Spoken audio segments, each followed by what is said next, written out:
Hello viewers, Assalamu alaikum. Welcome back to my channel FB Food Box Recipe. আমের দিন তো শেষ হয়ে আসতেছে। এই আমের দিনে আমরা বোবা খাবো না, বোবা টি যেটাকে বলা হয়, বোবা ড্রিঙ্কস, এটা তো নিশ্চয়ই না। দেখুন ভিউয়ার্স, এখানে আমরা 1 চামচ চিনি আর একটু আমের পাল্প মিক্স করছি। এটা একদম স্টিকি হয়ে যাবে, সুন্দর করে এটাকে অ্যাবজর্ব করে নেবে। তো বলুন ভিউয়ার্স, কেমন আছে আমার ভিডিওগুলো, আপনাদের দেখতে কেমন লাগে? এফবি ফুড বক্স মানে অন্যরকম একটু রেসিপি চেষ্টা করা।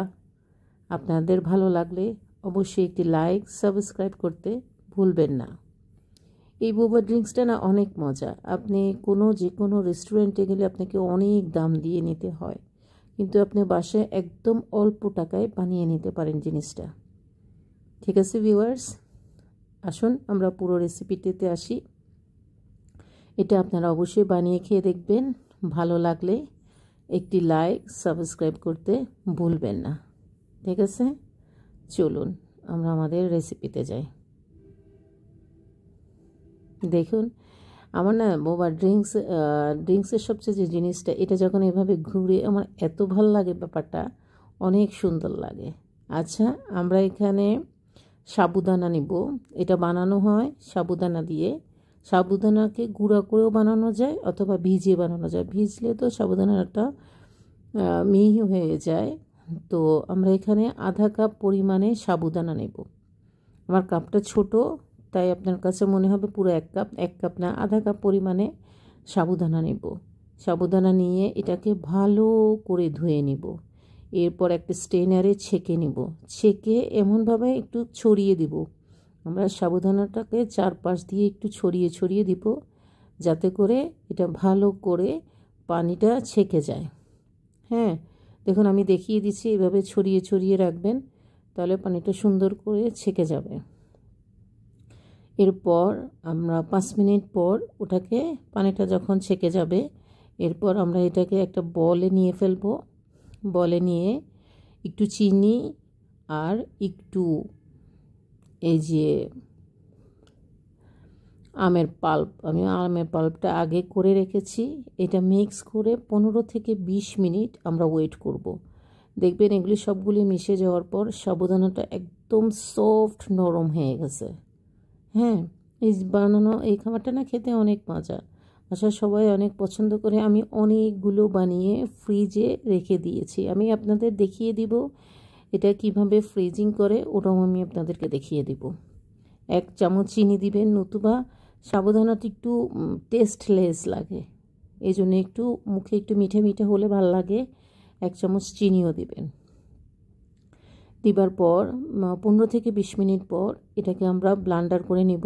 একদম মিহি বানিয়ে ফেলব, একদম মিহি একটা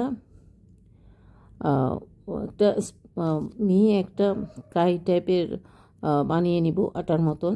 এরপর ওটা তো একটু পানি থাকবে, এই জন্য ওটাতে আমরা কর্নফ্লাওয়ার দিব। এই যে হয়ে গেছে আমাদের এই আটা, দেখেছেন? এর মাঝে আমরা এখানে কর্নফ্লাওয়ার দিব।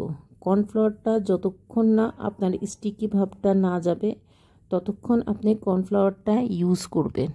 আমি এখানে 7 থেকে 8 টেবিল চামচ কর্নফ্লাওয়ার ইউজ করার পরেই আমার স্টিকি ভাবটা চলে গেছে।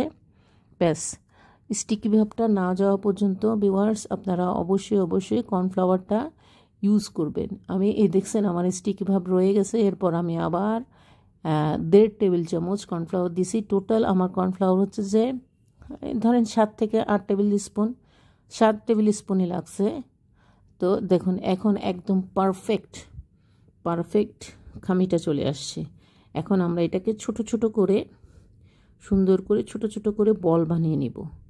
বল বানিয়ে আমি প্রথমে একটু বড়, আমার বলগুলির সাইজ একদম সমান হয়নি, একটু ছোট একটু বড় বল বানিয়ে আমরা এটাকে, আমি এই ফাঁকে মাঝখান দিয়ে পানিটা গরম করতে দিয়ে দিয়েছি, এটাকে বয়েল করব। তবে আপনারা যখন বলগুলি বানাবেন, যেখানে রাখবেন ওখানে অবশ্যই কর্নফ্লাওয়ার দিয়ে দিবেন।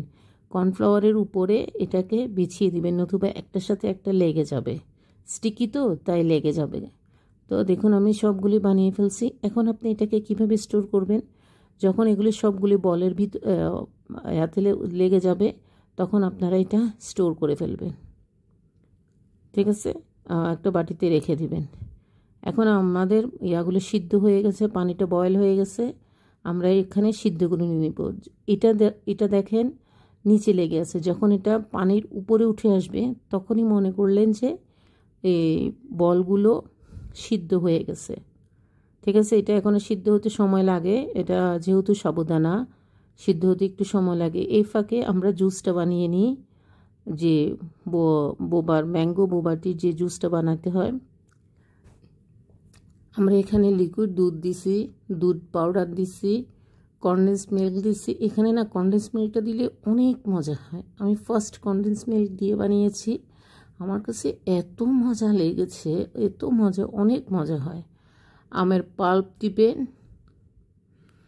তারপরে দুধ পাউডার দিবেন, কনডেন্স মিল্ক দিবেন, এই তো একটু ব্লান্ডার করে মিক্স করে ভালো করে, চাইলে ব্লান্ডার করতে পারেন, চাইলে হাতেও মিক্স করতে পারেন।